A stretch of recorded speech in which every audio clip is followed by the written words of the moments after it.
Kaya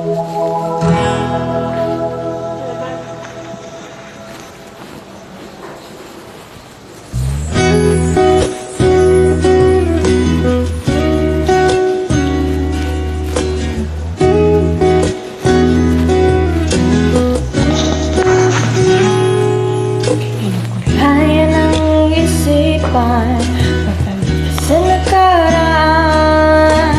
Huwag mo nang balikan, patuloy ka lang masasaktan. Kulang ka kaisip sa isang magandang arawan. Ulit-ulit na binabanggit ang pangalang nagkasanayan. Tayo ay pinagtagpo, ngunit hindi